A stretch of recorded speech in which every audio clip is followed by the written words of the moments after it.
الرحمن الرحیم انا اوحینا الیک کما اوحینا الی نوح والنبیین من بعدہ کما اوحینا الی ابراہیم و اسماعیل و اسحاق و یعقوب والاسباط۔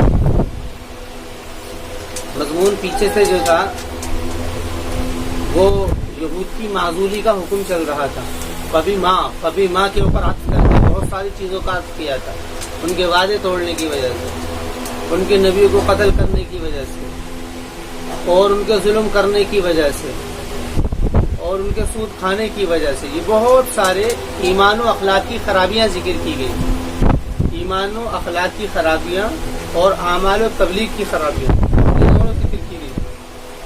عقائد بھی صحیح نہیں تھے، اخلاق بھی صحیح نہیں تھے، اس کے علاوہ اعمال بھی صحیح نہیں تھے، اعمال میں عمل جو کیا کرتے تھے وہ خراب تھے، اور تبلیغ بھی صحیح نہیں تھی، یعنی کہ لوگوں کو اللہ کے راستے سے روکتے تھے۔ یہ بنیاد پر معزولی ہوئی ہے۔ دوسری بات دعویٰ ان کی طرف سے یہ تھا کہ بھئی ہم اب مانیں گے، لیکن مانیں گے جب کہ ہمارے اوپر ڈائریکٹ بالکل ایک دم بلا واسطہ کوئی کتاب ہمارے پاس آئے۔ یہ ان کا ایک دعویٰ تھا، تو اس کو قرآن کریم نے ان کے اوپر رد اس طور پر کیا تھا کہ بھئی یہ انہوں نے تم سے پہلے بھی بڑے بڑے وعدے کیے ہیں، یعنی آپ سے تو یہ کیا ہے، انہوں نے موسیٰ علیہ السلام سے اللہ کو دیکھنے کا کہا تھا کہ اگر دیکھ لیں گے تو مان لیں گے، لیکن اس کے بعد بھی انہوں نے دیکھنے کے بعد بھی بچڑے کی پرستش کی ہے، یہ بعد میں ظلم کیا۔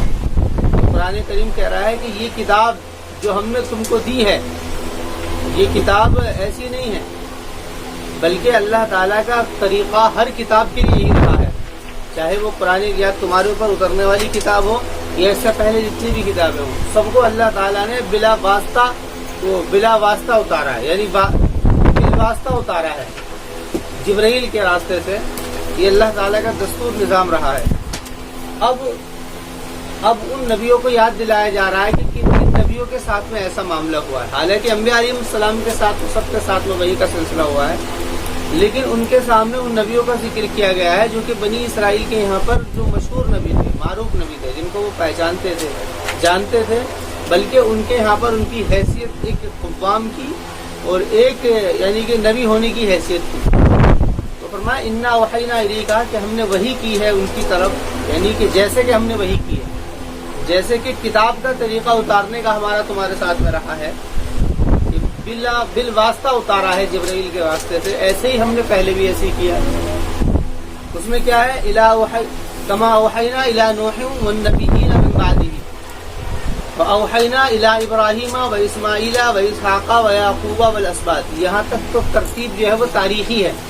ترتیب تاریخی کا مطلب یہ ہے کہ جو تاریخاً جو پہلے نبی آئے ہیں ان کا ذکر کر دیا ہے، اس کے بعد میں انبیاء علیہ السلام کا جو ذکر ہے وہ ترتیب صفاتی ہے۔ ترتیب صفاتی کا مطلب یہ ہے کہ جو نبی دوسرے نبی سے کسی درجے میں فوقیت رکھتے تھے ان کا ذکر کر دیا۔ تو سب سے پہلے عیسیٰ علیہ السلام اور ایوب اور یونس اور ہارون اور سلیمان۔ اچھا، سلیمان اور داؤد علیہ السلام میں سلیمان کا پہلے ذکر ہے، داؤد کا بعد میں، کیونکہ سلیمان علیہ السلام نے بادشاہی نظام انہوں نے، اچھا ان کے یہاں پر جو حیثیت سلیمان کی تھی وہ داؤد کی نہیں تھی بنی اسرائیل کے یہاں پر، حالانکہ دونوں باپ بیٹے، لیکن ہو سکتا ہے ایسا ہو سکتا ہے، تو اس لیے سلیمان علیہ السلام کا نام لے کر کے وہ سلیمان و آتینا داؤد زبور۔ زبور اصل میں کہتے ہیں صحیفوں کو، زبور کہتے ہیں صحیفوں کو، کتابوں کو، کتابچے کو، لٹریچر کو، اس کو زبور کہتے ہیں۔ تو اس سے مراد ہر وہ کتاب ہے، چاہے وہ زبور سے مراد خالص زبور نہیں ہے، زبور سے مراد زبور بھی ہے، تورات بھی ہے، انجیل بھی ہے، اس کے علاوہ اور جو صحیفے اترے ہیں ابراہیم علیہ السلام پر وہ سارے ہیں۔ وَرُسُلًا قَدْ قَصَصْنَاهُمْ عَلَيْكَ مِن قَبْلُ، اب اللہ فرما رہا ہے اور رسول تحقیق کے ہم نے قصہ بیان کر دیا ان کا تمہارے اوپر اس سے پہلے، اور بہت سارے ایسے رسول ہیں کہ نہیں قصہ بیان کیا ہے ہم نے ان کا آپ کے اوپر، یعنی کہ بنی اسرائیل کے اندر انبیاء علیہ السلام کی تعداد وہ ہے یہی نہیں ہے جو ذکر کی ہے قرآن میں، وہی ان کے علاوہ اللہ نے اوروں پر بھی کی ہے، لیکن کچھ کا ذکر کیا ہے جو مشہور نبی تھے۔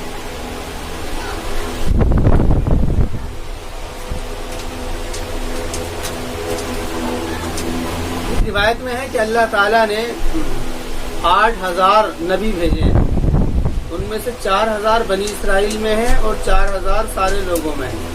یہ ایک یعنی کہ یہ ایک روایت ہے. باقی اس سے زیادہ کی بھی ہے, 1 لاکھ کچھ کی بھی ہے, 2 لاکھ کی بھی ہے. لیکن تعداد کے اوپر یہ بات نہیں کہی جا سکتی کہ کتنے ہیں. لیکن مشہور کیا ہے, 1,24,000 کا ہے. لیکن مشہور کا مطلب یہ نہیں ہے کہ یہی درست ہے. قرآن کریم جس بات کو کہتا ہے وہ تو بات ہوتی ہے کہ ہاں صحیح ہے. وہ جس بات کو نہیں کہتا ہے وہ شبہات کے دائرے میں ہوتی ہے. تو یہ بس اتنی بات ہے کہ رسول ہیں, لیکن کتنے ہیں اس سے بحث نہیں ہے. وَكَلَّمَ اللَّهُ مُوسَىٰ تَكْلِيمًا, موسیٰ علیہ السلام کا ذکر صفات کے ساتھ میں اور عطف کر کے الگ سے ذکر کیا. کیوں؟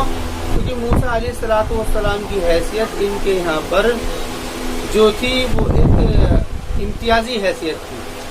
بنی اسرائیل کے یہاں پر موسیٰ علیہ السلام کی حیثیت امتیازی حیثیت. فرمایا کہ اللہ تعالیٰ نے بات کی ہے موسیٰ علیہ السلام سے تکلیمہ بات کرنا, یعنی ان کا ذکر کیا گیا. اور اشارہ اسی طرح ہے کہ ہم نے ان کے اوپر بھی کتابیں ہی ایسے بھیجی ہیں, بالواسطہ بھیجی ہیں. رسلا مبشرین و منذرین, اور ایسے رسول ہیں وہ ایسے رسول جو کہ مبشرین خوشخبری سنانے والے تھے, وہ منذرین اور ڈرانے والے تھے. یعنی ایمان والے کو خوشخبری اور کافرین کو وہ منذرین ڈرانا. لِأَلَّا يَكُونَ لِلنَّاسِ عَلَى اللَّهِ حُجَّةٌ, تاکہ نہ ہو لوگوں کے لیے اللہ تعالیٰ پر کوئی حجت, کوئی دلیل نہ ہو. مطلب کیا ہے؟ مطلب یہ ہے کہ سب کو ایمان والوں کو خوشخبری سنا دی گئی ہے تاکہ وہ اپنے عمل کے اوپر جمے رہیں, عمل کے اوپر وہ جمے رہے. اور کافرین کو ان کے اوپر وعید سنائی ہے تاکہ وہ کفر سے رکیں,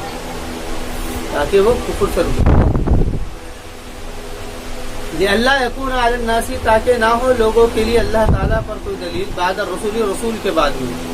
یعنی رسول کیوں نہیں بھیجا, یا ہمیں ایمان و اعمال کے بارے میں ہمیں کیوں نہیں بتلایا. اس طریقے کو سوال اللہ تعالیٰ سے نہ کرے. وَكَانَ اللَّهُ عَزِيزًا حَكِيمًا, فرما رہے کہ اللہ تعالیٰ جو پلان کرتا ہے عزیز, وہ حکیم ہے. اس میں جو بھی کام کرتا ہے اس میں حکیم ہے, اور عزیز جو وہ فیصلے لے رہا ہے اس میں اس کے کوئی نقص نہیں ہے. وَكَانَ اللَّهُ عَزِيزًا حَكِيمًا. اس کے بعد کہنے کے بعد میں چونکہ ایک یہ حالت سی بن گئی تھی, یہ ایک سچویشن حالت سی بن گئی تھی رسول اکرم علیہ السلام کو جھٹلانے کی, تو اس کی بات کے رد کے اوپر یہ آیت ہے ان کے اوپر, اور نبی کے لیے تسلی ہے. لیکن اللہ یشہد بما انزل الیک, لیکن اللہ لیکن اور استدراک ہے. استدراک کا مطلب ہوتا ہے کہ پیچھے کا جو بھی نظریہ کریٹ ہوا ہے ذہن کے اندر, اس سارے نظریے کے اوپر بات کی جا رہی ہے. لیکن نہ استدراک یعنی گھیر لینا. یعنی یہ ایک نظریہ جو بنا تھا کہ بھئی انہوں نے یہ کہا تھا کہ بھئی ہم جب مانیں گے جب ہمارے پاس میں کتاب اترتی ہوئی ہم دیکھیں, یا جو بھی انہوں نے بدماشیاں کی تھی ان ساری باتوں کی وجہ سے جو ایک ذہن میں خاکہ تیار ہو گیا تھا کہ اب لوگوں کا ماننا بڑا مشکل ہو سکتا ہے. یہ خاکہ, اس خاکے کو توڑا ہے اور کہا ہے کہ لیکن کا مطلب سب چیز ختم ہے. بات کیا ہے؟ بات یہ ہے اللہ تعالیٰ گواہی دیتا ہے بما انزل الیک, اس چیز کی جو کہ نازل کیا گیا ہے تمہارے اوپر. بما انزل الیک انزلہ بعلمہ, کہ اللہ تعالیٰ نے اس کو اپنے علم سے اتارا ہے. والملائکۃ یشہدون, اور فرشتے گواہی دیتے ہیں. وکفی باللہ شہیدا, اور اللہ تعالیٰ کافی ہے گواہ کے اعتبار سے. یعنی کہ تمہیں اس بات کا خیال اور رنج کرنے کی ضرورت نہیں ہے, بلکہ تمہارے نبی ہونے کی گواہی اللہ تعالیٰ دے گا. تمہارے نبی ہونے کی گواہی اللہ تعالیٰ دے گا.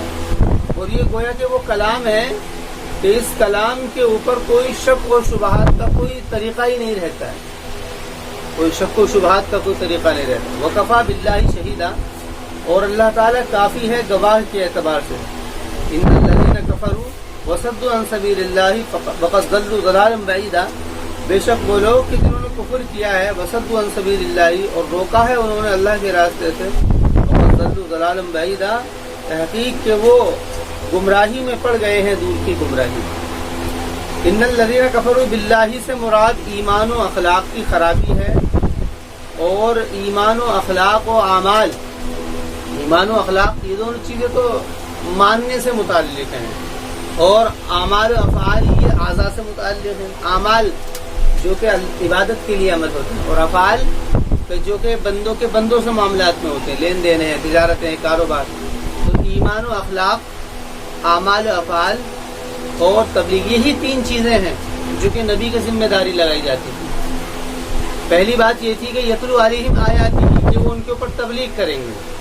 دوسری تھی ویزکیہم، ویزکیہم کا مطلب یہ تھا کہ ان کی کیا ہے، ان کا ایمان و اخلاق کو درست کریں گے، درست کرنے کے بعد میں پھر وہ اعمال و افعال کے اوپر آ جائیں گے۔ تیسری ذمہ داری تھی وَيُعَلِّمُهُمُ الْكِتَابَ وَالْحِکْمَةَ، وَيُعَلِّمُهُم کا مطلب یہاں سے مراد تعلیم ہے، تعلیم۔ تو چونکہ تعلیم، قرآن کو تو انہوں نے ایک طرف کہہ دیا تھا کہ نہیں یہ نہیں ہم مانیں گے، ایک تو انہوں نے یہ کام کیا، دوسرا کام انہوں نے کیا ہے کہ ایمان و اخلاق سے لوگ ہٹ گئے، عقائد خراب کر دیا، اللہ تعالیٰ کو انہوں نے شرک کرنا شروع کر دیا، شرک کی وجہ سے ہی اخلاق خراب ہو گئے، وہ ساری بیماریاں پیدا ہوتی چلی گئیں، جس کی وجہ سے ان کے اعمال و افعال سارے بگڑ گئے۔ اعمال سوٹ لینا شروع، اعمال یہ ہے کہ نمازیں ہیں اس کو چھوڑ دی، یا اس کے علاوہ جو بھی عقیدت کے تعلق سے جو اعمال تھے ان کو چھوڑ دیے، اور افعال جو کہ بندوں سے متعلق تھے کام کرنے کے، لین دین ہے اس کے اندر انہوں نے سود لینا شروع کر دیا، رشوت لینا شروع کر دیا۔ اور تیسرا تبلیغ کے لیے وصدوا عن سبیل اللہ، اور انہوں نے روکا اللہ کے راستے۔ یعنی یہ 3 ذمہ داریاں ہیں جو نبی کی حیثیت، نبی کے واسطے سے لوگوں کو دی جاتی ہیں۔ وصدوا عن سبیل اللہ، اور روک گئے وہ اللہ تعالیٰ، روکا انہوں نے اللہ کے راستے سے، وَفَضَلُّوا ضَلَالًا بَعِيدًا۔ إِنَّ الَّذِينَ كَفَرُوا وَظَلَمُوا، کہ بے شک وہ لوگ کہ جنہوں نے کفر کیا ہے، وظلموا اور ظلم کیا ہے۔ إِنَّ الَّذِينَ كَفَرُوا وَظَلَمُوا، کہ بے شک وہ لوگ کہ جنہوں نے کفر کیا ہے، وظلموا اور ظلم کیا ہے۔ لم يكن اللہ، کفروا سے مراد اللہ کا انکار، اور ظلموں سے مراد نبی کے حق میں جو ظلم کیا ہے، جو ذمہ داریاں لگائی گئی تھی، اس ذمہ داریوں کو جو انہوں نے ختم کیا ہے، وظلموا۔ لم يكن اللہ لیغفر لهم، نہیں ہے اللہ تعالیٰ تاکہ معاف کرے ان کو، ولا لیہدیہم طریقا، اور نہ ہی ہے یہ کہ ان کی رہنمائی کرے کسی راستے کی، یعنی کہ ان کے اس عمل کی وجہ سے اب اللہ تعالیٰ ان کی طرف سے ان کی کوئی رہنمائی نہیں ہوگی، الا طریق جہنم، سوائے جہنم کے راستے سے، خالدین فیہا ابدا، کہ وہ اس میں ہمیشہ رہیں گے، وکان ذلک علی اللہ یسیرا، اور وہ ہے اللہ پر آسان، یسیر کے معنی آسان۔ یا ایھا الناس قد جاءکم الرسول بالحق من ربکم، اب یہاں سے عمومی خطاب ہے، یہ لوگوں تحقیق کے تمہارے پاس میں رسول آ گئے ہیں، یہ رسول آ گئے بالحق، حق لے کر کے، حق کہتے ہیں، حق ایک ایسا لفظ ہے کہ جو کہ ہر باطل کے خلاف کھڑا ہوا ہوتا ہے، چاہے وہ قولاً ہو یا عملاً ہو، کوئی بھی باطل ہو اس کے خلاف جو چیز کھڑی ہوتی ہے اس کو حق کہتے ہیں۔ من ربکم فآمنوا بہ خیرا لکم، تو تم اس پر ایمان لاؤ تمہارے لیے بہتر ہوگا، وإن تکفروا، اور اگر تم نے کفر کر دیا، فإن للہ، تو بے شک اللہ ہی کے قبضے میں ہے جو کچھ ہے آسمان میں اور جو زمین میں ہے، وکان اللہ علیما حکیما، اور اللہ تعالیٰ علیم اور حکیم ہے۔ علیم کے معنی جاننے والا، حکمت والا ہے۔ یا اہل الکتاب لا تغلوا فی دینکم ولا تقولوا علی اللہ اہل الحق، اہل کتاب مت غلو کرو تم اپنے دین میں، غلو کہتے ہیں حد سے بڑھنا، تفرید کے معنی بڑھنا اور افراد کمی کر دینا۔ لا تغلوا فی دینکم، غلو مت کرو دین میں، مطلب ایک تو یہ ہے کہ کمی کرنا، کمی تو یہ ہے کہ شرک کر دیا جائے، اور غلو یہ ہے کہ اللہ تعالیٰ کے خدا کو تو خدا مانا جائے، اور اس کے جو دوسرے لوگ ہیں جو اس کے قریبی بندے ہیں ان کو بھی خدائی کا درجہ دے دیا جائے۔ یہ کیا ہوا ہے، اہل کتاب نے کیا کیا کہ ان کو مانا، اللہ کو تو مانا، اللہ کے ساتھ میں انہوں نے عیسیٰ علیہ السلام اور جبرائیل، ان کو روح القدس، یہ عقیدہ تثلیث اس کو کہتے ہیں، خدا کو ایک خدا ہے، ایک اس کا بیٹا ہے، ایک روح القدس ہے۔ خدا سے مراد اللہ، بیٹے سے مراد عیسیٰ علیہ السلام، اور روح القدس سے مراد جبرائیل۔ وہی کہتے ہیں کہ خدائی ان تینوں کے اندر ہے۔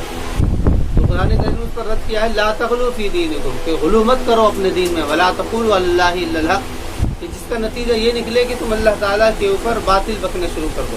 لا تقولوا علی اللہ الا الحق، اور مت کہو تم اللہ تعالیٰ پر سوائے حق کے، سوائے حق کے۔ عربی کے اندر جو استثناء کا اسلوب ہے وہ بات کو بالکل جڑ سے ہی ختم کرتا ہے، مت کہو تم سوائے حق کے، مطلب یہ ہے کہ اس کے علاوہ کچھ بولنا ہی نہیں۔ انما المسیح عیسی ابن مریم، کہ مسیح عیسیٰ ابن مریم و رسول اللہ، اللہ کے رسول ہیں، وکلمتہ، اور اس کے کلمہ ہیں، القاہ الی مریم، کلمہ کیسے ہیں کلمہ کا مطلب یہ ہے کہ اللہ کا حکم، کلمہ سے مراد اللہ کا حکم. لیکن کلمہ لفظ اس لیے کہا ہے کیونکہ اللہ تعالیٰ نے یہ حکم اپنے لفظوں میں دیا ہے. حالانکہ حکم اللہ تعالیٰ اپنے سارے لفظوں میں دیتا تھا، لیکن یہاں پر کلمہ اس لیے کہا گیا ہے تاکہ جن لوگوں کے ذہن میں عقیدہ تثلیث ہے ان کے ذہن میں بات یہ ہے کہ اللہ تعالیٰ کا حکم ہوا ہے، اور حکم بھی اللہ تعالیٰ نے اپنی زبان سے دیا ہے. زبان سے مراد یہ تو صرف بات کو قریب کرنے کے لیے، وہ اللہ تعالیٰ کی جو بھی صفات ہے جس طریقے سے بھی کہ اللہ تعالیٰ نے یہ حکم دیا ہے اور اللہ تعالیٰ نے بول کر کے کہا ہے، اس لیے کلمہ ان کے ساتھ میں آتا الگ کر کے. اور دوسری جگہ پر اس کی تفسیر ایسے ہے کہ اللہ تعالیٰ نے فرمایا کہ ان مثل آدم، آگے اسی کے اندر ہے کہ آدم علیہ السلام کی مثال، عیسیٰ علیہ السلام کی مثال آدم کی طرح ہے. یعنی جیسے کہ آدم کو اللہ تعالیٰ کا وہ کلمہ ہے کہنے سے، بغیر ماں باپ کے اور کہنے سے پیدا ہوئے ہیں، ایسے یہ ہوئے. القاها الی مریم، کہ ہم نے ان کو ڈال دیا ہے مریم کی طرف، وروح منہ، اور روح ہے اس. روح کیا ہوتا ہے؟ پھونکا، یعنی اللہ تعالیٰ نے پھونکا ہے. روح کیا ہے؟ روح کے بارے میں جو سوال کیا تو قرآن کہتا ہے قل روح من امر اللہ، بس اللہ تعالیٰ کا حکم ہے. یعنی اس طرف اشارہ کیا ہے کہ انہوں کے اندر خدائی کا ذرہ برابر بھی شائبہ نہیں ہے، ذرہ برابر بھی ان کے اندر ملاوٹ نہیں ہے خدائی کی. کیونکہ خدائی تو کیا ہے؟ وہ اجلیت ہے اور وہ وحدیت پر ہے، یعنی کہ وہ ایک ہی ہے بس. الی مریم وروح منہ وآمنوا باللہ ورسولہ، یعنی جیسے کہ وہ گمان کرتے تھے کہ وہ اللہ تعالیٰ کا بیٹا ہے اور معبود ہے، وہی کہتے تھے. فآمنوا باللہ ورسولہ، کہ تم ایمان لاؤ اللہ پر، اس کے رسول پر. ولا تقولوا ثلاثہ، اور مت کہو تم تین. عقیدہ تثلیث کو ختم کیا، عقیدہ تثلیث. قول ایک شخص گزرا ہے اسرائیل کے اندر، اس کی کتاب ہے قول، اس کے اختراعات سے، یعنی کہ اس کے اپنے زام کے مطابق جو اس نے اس کے اندر ایڈیٹنگ کی ہے انجیل کے اندر، اس سے یہ نظریہ کریٹ ہوا ہے تثلیث کا. یہ نظریہ بنا ہے عقیدہ تثلیث، یہ اس پلان سے بنا ہے. اچھا، اس پلان کو پھر لوگوں نے سب نے قبول کر لیا، لوگوں نے اس کو قبول کیا، اور یہ ایسی قبولیت ان کے اندر عام ہو گئی کہ کوئی اس کے خلاف ہی نہیں چلا. تو عیسائیوں کے اندر یہ بات تو لازمی ہے کہ وہ عقیدہ تثلیث پر ہے. ولا تقولوا ثلاثہ انتہوا خیرا لکم، انتہوا کے معنی آتے ہیں باز آ جانا. انتہوا کے اندر گویا کہ روکنے کے اندر زجر و تغیب کا بھی مضمون ہوتا ہے. انتہوا باز آ جاؤ، جیسے غصے میں کہے کوئی باز آ جاؤ. انتہوا خیرا لکم، تمہارے لیے بہتر ہوگا. انما اللہ الہ واحد، فرما رہے ہیں کہ صرف اللہ تو ایک ہی ہے، واحد ایک ہی ہے. سبحانہ، وہ پاک ہے. سبحانہ ان یکون لہ ولد، اس بات سے کہ اس کا کوئی لڑکا ہو، یعنی اس کے حق میں یہ بات تو، یعنی کہ اس کے حق میں یہ بات تو نقص کی ہے، اس کے اگر کوئی بیٹا ہو. اس لیے لفظ کہا ہے سبحانہ، پاک ہونا، کیونکہ جو چیز نقص ہوتی ہے اس کے مقابل کے لفظ سبحانہ آتا ہے. سبحان کے معنی پاک، سبحانہ وہ ان سے پاک ہے کہ اس کا بیٹا ہو. لہو ما فی السماوات و ما فی الارض، بلکہ بات تو یہ ہے کہ جو کچھ زمین و آسمان میں ہے، انسان ہو یا مخلوق ہو یا نباتات ہو، جمادات ہو، حیوانات ہو، تینوں قسمیں جو ہیں وہ سب اللہ تعالیٰ ہی کی ہیں، یعنی اللہ تعالیٰ کی قبضے میں ہے اور اس کی ملکیت ہے وہ. وکفا باللہ وکیلا، اور اللہ تعالیٰ کافی ہے کارساز. وکیل کے معنی تین طے کیے تھے، نگراں کے، ذمہ دار کے اور محافظ کے. یہاں سے مراد کیا ہے؟ محافظ. اور اللہ تعالیٰ کافی ہے نگراں، اللہ تعالیٰ کافی ہے نگراں، یعنی اللہ تعالیٰ کو سب پتہ ہے، وہ اس کے سب ریکارڈ میں ہیں. لن یستنکف المسیح ان یکون عبد اللہ، ہرگز تک مسیح ان یکون عبد اللہ، ہرگز نہیں تکبر کیا مسیح نے اس بات پر کہ وہ ہوتے اللہ کے بندے. استنکاف یہ عربی کا لفظ ہے، اس کی یہ عربی کا لفظ ہے. استنکاف کے لفظی معنی ہے ذاتی کسی غرض سے یا حمیت یا تکبر کی وجہ سے کسی بات کو چھوڑ دینا. ذاتی کسی غرض یا حمیت یا تکبر کی وجہ سے کسی چیز کو چھوڑ دینا، اس سے اعراض کرنا. ذاتی کسی غرض اور حمیت اور تکبر سے کسی چیز اعراض کرنا، چھوڑ دینا اس کو. تو فرما رہے ہیں کہ لن یستنکف المسیح، کہ ہرگز نہیں اب یہاں سے رکنا کر لو، یا تکبر ہرگز نہیں تکبر کیا مسیح نے اس بات سے کہ وہ ہوتے اللہ تعالیٰ کے بندے. یعنی فرما رہے ہیں ایک تو طریقہ یہ ہے کہ حقیقت میں اگر ہو سکتا ہے تو اس کا اللہ نے رد کر دیا کہ ایسا کچھ بھی نہیں ہے. دوسرا طریقہ یہ ہو سکتا ہے کہ خود انہوں نے اپنے بارے میں دعویٰ کیا ہو کہ میں اللہ تعالیٰ کا بیٹا ہوں، تو اس کے بارے میں اس طرح اشارہ کر دیا ہے کہ ایسا نہیں ہو سکتا، یہ بالکل بھی نہیں ہے. تو اس نے یہ دوسری طرف اشارہ کر دیا ہے لن یستنکف المسیح یکون عبد اللہ ولا الملائکۃ المقربون، اور نہ ہی کوئی مقرب فرشتہ، کیونکہ یہاں سے مقرب فرشتے سے اس کو کہتے تھے روح القدس، جبرائیل علیہ السلام کو وہ کہتے تھے کہ جبرائیل میں بھی خدائی ہے، تو اسے دونوں کا رد کیا ہے. یعنی ہرگز نہیں تکبر کریں گے وہ اس بات سے کہ وہ ہو جائے بندے، یعنی اس سے نہیں وہ تکبر کریں گے. اور یہ بہترین رد ہے، اور ان کے گمان کے اوپر رد قرآن کریم نے ذکر کیا ہے اس بات کا کہ وہ کہتے تھے کہ اللہ کے وہ عیسیٰ جو ہیں عیسیٰ خدا ہیں اور فرشتے جو ہیں وہ اللہ تعالیٰ کی بیٹیاں ہیں، ان کے اوپر رد کیا ہے. اب آگے فرما رہے ہیں کہ یہ تو عیسیٰ علیہ السلام اور فرشتے کی حیثیت ہے، اللہ تعالیٰ کی ذات میں اس کا شائبہ نہیں ہے کہ کوئی اس کے ساتھ میں شریک ہو. اور دوسری بات یہ ہے، اور نہ ہی کسی عیسیٰ علیہ السلام یا کسی فرشتے کے اندر یہ بات ہے کہ وہ اللہ تعالیٰ کی عبادت سے پرہیز کریں یا تکبر کریں. لیکن ممن یستنکف من عبادتی، فرما رہے کہ یہ نظریہ بنا کیسے، یہ نظریہ بنا کیسے، عقیدہ تثلیث کا نظریہ ہوا کیسے، اس کی وجہ قرآن نے ذکر کیا ومن یستنکف من عبادتی. اور جو شخص کے اعراض، یہاں پر حالانکہ تکبر کا لفظ قرآن کریم کا ہے، استکبار یہ لفظ عربی کا ہے، لیکن استنکاف کا لفظ ذکر کیا ہے، وہ اس طرف ہے کہ ذاتی غرض یا حمیت یا پھر تکبر کی وجہ سے کسی بات سے اعراض کرنا. تو فرما رہے ہیں کہ ان لوگوں نے ان وجہوں سے ان کے اندر تکبر پیدا ہوا. حمیت کا مطلب یہ ہے کہ اپنا کوئی نظریہ ہے، اپنا کوئی خیال ہے، اس خیال کے اندر اتنی حمایت، اس کی اتنی حمایت لینا، طرفداری، حمایت کا معنی طرفداری لینا، کہ یہ بھول جانا کہ حقیقت کیا ہے. تو ان کے ذہنوں میں یہ طرفداری تھی اپنی اس بات کی کہ ہم جو ہے وہ اپنے آپ کو آگے بڑھ کر رکھنا چاہتے تھے یہود. اسی بنیاد پر انہوں نے کئی جگہ پر قرآن کریم نے اس کے اوپر بات بھی کی ہے کہ اسی بنیاد پر انہوں نے رسول کا رسالت کا بھی انکار کیا ہے اور بہت سارے کام کیے ہیں. تو یہ خیال تھا، اس خیال کی وجہ سے انہوں نے ان کے اندر تکبر جب انسان کے اندر پیدا ہوتا ہے تو وہ اپنے کسی خیال اور نظریے کو وہ اس کو ترقی دیتا ہے، اس طرف اس کے نظر نہیں ہوتی ہے کہ وہ باطل ہے یا حق ہے، اور اس کو اتنی ترقی دے دیتا ہے جب تک وہ اس کو اس کے اپنے نظام کے مطابق جب تک اس کو انتہا تک نہ پہنچا دے اس وقت تک وہ رکتا نہیں ہے. تو ان لوگوں نے اسی حمایت اپنی ذاتی طرفداری کی وجہ سے عیسیٰ علیہ السلام کو خدائی کا درجہ دیا اور خدائی کا درجہ دینے کے بعد میں ان کو خدا کے مقابل میں جا کر کے بٹھا دیا. تو قرآن کہہ رہا ہے لن یستنکف المسیح. تو دو باتیں ہیں، ایک ہے افراد، دوسری ہے تفرید. افراد اور تفرید، افراد کہتے ہیں کمی کر دینے کو اور تفرید کہتے ہیں بڑھا دینے کو. ایک یہود کا طبقہ ہوا تھا جنہوں نے افراد کیا. افراد کیسے کیا؟ انہوں نے شرک کر لیا. شرک کیسے کیا؟ شرک ایسے کیا کہ انہوں نے یہ کہا کہ بھئی اللہ تعالیٰ کے ساتھ میں دوسرے معبودوں کو بھی ماننا شروع کر دیا.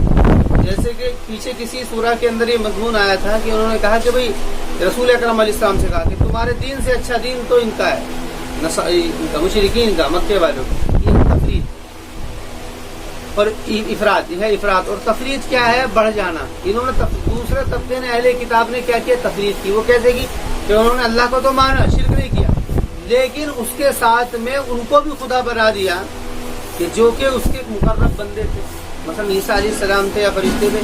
یعنی ایک تو وہ تھا کہ جس نے خدا سے بالکل انکار کر کے انہوں نے شرک کفر کرنا شروع کر دیا. ایک وہ ہے کہ جس نے خدا کو تو مانا اس کے ساتھ میں اور کوئی مانا. ایک ادھر آ گیا، ایک ادھر آ گیا، یہاں کوئی نہیں رہا. یہ ہے اعتدال. اعتدال کیا ہے؟ اعتدال یہ ہے کہ اللہ تعالیٰ کے ساتھ میں کوئی شریک نہیں ہے، ایک بات. دوسری بات، اللہ تعالیٰ کا کوئی بیٹا نہیں ہے، کوئی اس کا ساتھی نہیں ہے. یہ دونوں چیزیں ختم کر کے بیچ کیا جو دائرہ ہے اعتدال. تو اسی کو کہا ومن یستنکف من عبادتی، کہ جو شخص کے اعراض کرے گا اس کی عبادت سے فیحشرهم الیہ جمیعا، تو اللہ ان کو جمع کرے گا اپنی طرف سب کو. فاما الذین آمنوا، تو وہ لوگ جو کہ ایمان لائے انہوں نے نیک عمل کیے، فیوفیہم اجورہم، تو ہم ان کو دے دیں گے پورا بدلہ. ویزیدہم من فضلہ، اور زیادہ کرے گا اللہ تعالیٰ ان کو اپنے فضل سے. یعنی ان کا ایک تو بدلہ ہے اور دوسرا اللہ تعالیٰ کی طرف سے انعام و احسان ان کو دیا جائے گا. وَأَمَّا الَّذِينَ اسْتَنكَفُوا وَاسْتَكْبَرُوا فَيُعَذِّبُهُمْ عَذَابًا أَلِيمًا.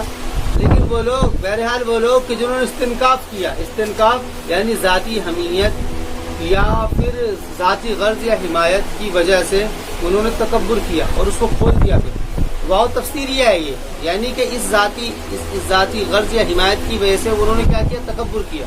واستکبروا، اور انہوں نے تکبر کیا ہے. وَأَمَّا الَّذِينَ اسْتَنكَفُوا، واو تفسیر یہ ہے. فَيُعَذِّبُهُمْ عَذَابًا أَلِيمًا، تو اللہ تعالیٰ ان کو عذاب دے گا، دردناک عذاب، عذابًا أَلِيمًا.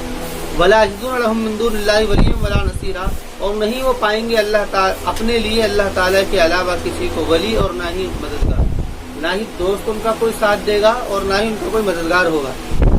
یا ایھا الناس قد جاءکم برہان من ربکم وانزلنا الیکم نورا مبینا، اے لوگوں تحقیق کہ آ گئی ہے تمہارے پاس میں برہان تمہارے رب کی طرف سے، اور ہم نے نازل کیا ہے تمہاری طرف نورا مبینہ. اصل میں یہاں پر لفظ قرآن کریم کے لیے برہان اور نور استعمال ہوا ہے. یہ دو چیزیں. برہان کس کو کہتے ہیں؟ برہان کہتے ہیں حجت قاطع کو، جو کہ عقل کے بالکل عین مطابق ہو.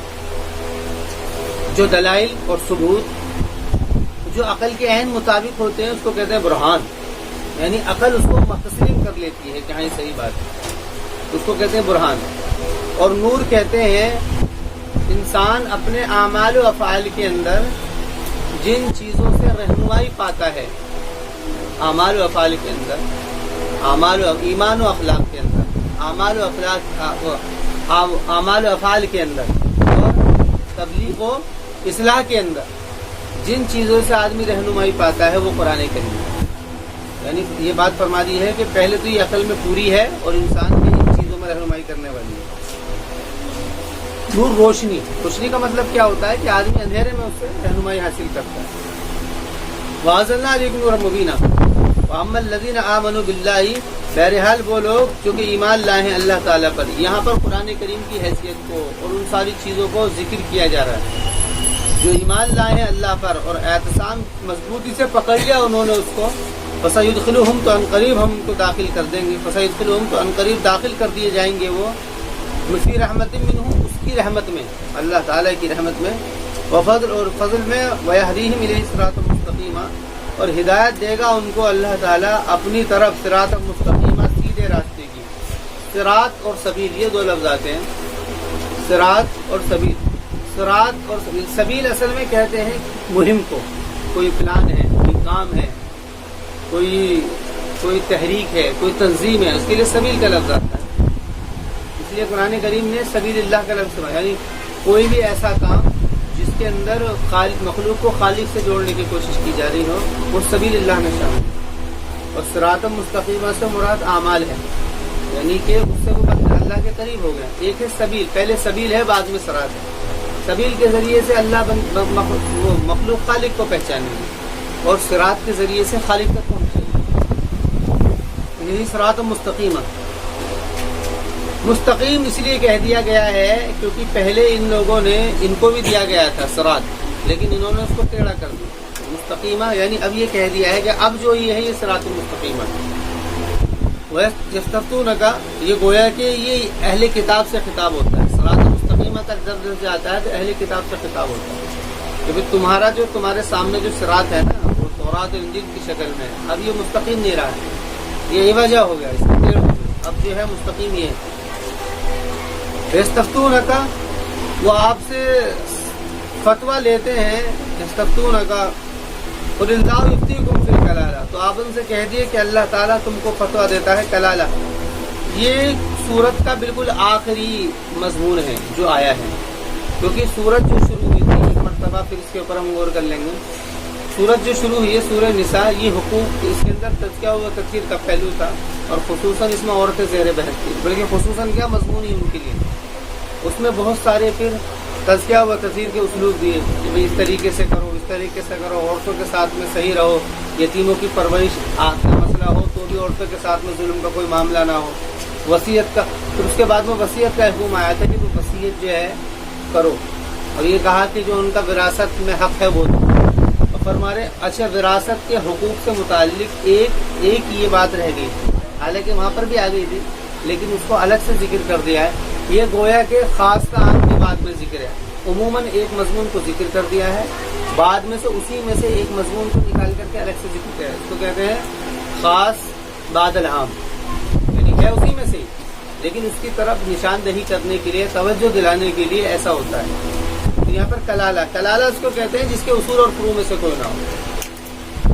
لا یفتیکم فی الکلالہ، کہ اللہ تمہیں فتویٰ دیتا ہے کلالہ کے بارے میں. ان امرؤ ہلکا، کہ اگر ہو کوئی آدمی، امرؤ کوئی بھی ہو سکتا ہے، مرد یا عورت، ہلاکا وہ ہلاک ہو گیا ہو، لیس لہ ولد، کہ اس کا کوئی لڑکا نہ ہو، یعنی اس کا کوئی نہ ہو، لیس لہ، اس کا کوئی لڑکا نہ ہو، اولاد نہ ہو. ولد سے مراد یہاں پر لڑکا نہیں ہے، ولد سے مراد اولاد، اس کو کوئی اولاد ہے، یعنی اس کا نہ تو اصول ہو نہ فروع ہو، کوئی بھی نہ ہو، لیکن اس کے کیا ہے رشتہ دار ہو، بھائی بہن ہو. ولو اختن، اور اس کی کیا ہے بہن ہو. فلہا نصف ما ترک، تو بہن کے لیے آدھا ہوگا جو اس نے چھوڑا، یعنی کہ بہن جو ہے وہ بیٹی کی جگہ لے لے گا اور بھائی بیٹی کی جگہ لے لے گا، کوئی طریقہ.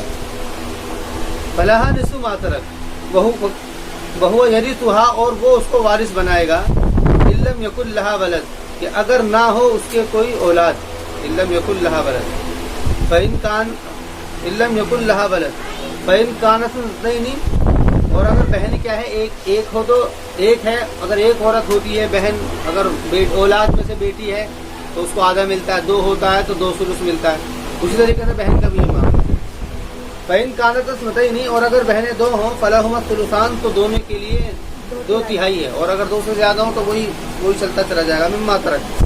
وإن کانوا اخوة الرجال ورثان، اور اگر کیا ہے اس کا بھائی بھی ہو، بھائی ہو، مرد ہو عورت ہو، یعنی بھائی بہن ہو، تو پھر وہی اسلوب آئے گا جو کہ اولاد میں آتا ہے. للذکر مثل حظ الانثیین، وللذکر مثل حظ الانثیین یبین اللہ لکم، اللہ تعالیٰ بیان کرتا ہے تمہارے سے اس بات کو کہ نہ گمراہ ہو جاؤ تم. واللہ بکل شیء علیم. دیکھیے یہاں پر سب سے پہلے بہن کا لفظ آیا، ہلاکا لیس لہ ولد ولہ اخت، بہن کا لفظ کیوں ذکر کیا ہے؟ بھائی اور بہن کو بعد میں ذکر کیا ہے، حالانکہ طریقہ یہ تھا پہلے بھائی کو ذکر کیا جاتا، بعد میں پھر بہن کو ذکر کیا جاتا، یا پھر بہن کو بھائی کے ساتھ میں ذکر کیا جاتا. لیکن بہن کا، کیونکہ بہن کیا ہے، یہ ایک عورت ہے، اور اس کا اسلوب جو ہے شروع سے ہی جو ہے وہ عورتوں کے حقوق کو لے کر کے چلا ہے. تو اس طرف اشارہ مطلب یہ ہے کہ اگر تمہاری کوئی لڑکی ہے تو اس کے اوپر ظلم نہیں کرنا. لڑکیوں کے اوپر بھی ظلم ہوتے تھے، جیسے کہ ذکر کیا ہے، مار دینا اور اس کو بالکل ایک طرف کر دینا. یہ حیثیت عورتوں کی صرف بیوی کی نہیں تھی، ظلم کی. عورت ہو چاہے وہ کوئی بھی ہو، لڑکی ہو، بیوی ہو، بہن ہو، کوئی بھی ہو. تو بیوی کے بارے میں تو بہت تفصیلی کلام آیا، بہت تفصیلی، کیونکہ یہ حیثیت ہی عام طور سے ہوتی ہے. باپ تو پھر بھی ایک وجہ سے کچھ رحم کر دیا کرتا تھا، لیکن شوہر کا تو کوئی مسئلہ ہی نہیں تھا کہ وہ تو اس کو جانور سمجھتا تھا. جانوروں کے ساتھ میں سلوک کرتے ہیں وہ برتاؤ کیا کرتے ہیں. اسی کے اندر ایک قسم کیا ہے، بہن بھی ہے. یہ 3 رشتے عام طور سے قریب رہتے ہیں، بہن کے، بیوی کے اور اس کے علاوہ بیٹی کے. اس میں سب سے زیادہ قریب جو ہوتا ہے وہ بیوی کا ہوتا ہے، اس لیے اس کا زیادہ. تو بہن کا رہ گیا تو بہن کو اس لیے پہلے بہن کا ذکر کیا ہے، اس طرف اشارہ کرنے کے لیے. فلہما الثلثان مما ترک، تو اس میں یہ اڑنا کے بھی یہاں پہ پہلے بہن کو ذکر کر دیا ہے، بھائی کو بعد میں ذکر کر رہے ہیں. تو اس میں جو ہے بہن کا حق زیادہ ہے، ایسا کچھ بھی نہیں ہے. بھائی کے ذمہ بھائی کا حق زیادہ ہے، بہن کا کم ہے. یہاں پر تو صرف اس بات کی طرف نشاندہی کے لیے، اس طرف اشارہ کرنے کے لیے یہ بات ہو گئی ہے. وللذکر مثل حظ الانثیین یبین اللہ لکم، اللہ تعالیٰ بیان کر رہا ہے تمہارے لیے کہ تم گمراہ نہ ہو جاؤ. یبین لکم ان تضلوا، کہ اللہ تعالیٰ تمہارے لیے بیان کر رہا ہے اس بات سے کہ تم گمراہ ہو جاؤ. یعنی کا مطلب کیا ہے؟ یعنی اللہ تعالیٰ تمہیں یہ بات بتا رہا ہے کہ ایسا نہ ہو کہ تم گمراہ ہو جاؤ. واللہ بکل شیء علیم، اور اللہ تعالیٰ ہر چیز کو جانتا ہے. ان میں سے میراث بھی ہے اور بہت ساری چیزیں ہیں. اور دوسری کتابوں کے اندر شیخین نے، یعنی کہ بخاری اور مسلم کے اندر یہ روایت بھی ملتی ہے کہ میراث کے حکم میں سب سے آخری آیت جو قرآن کریم کی اتری ہے وہ یہی ہے. یہ 177 نمبر آیت ہے جو کہ اتری ہے میراث کے لیے.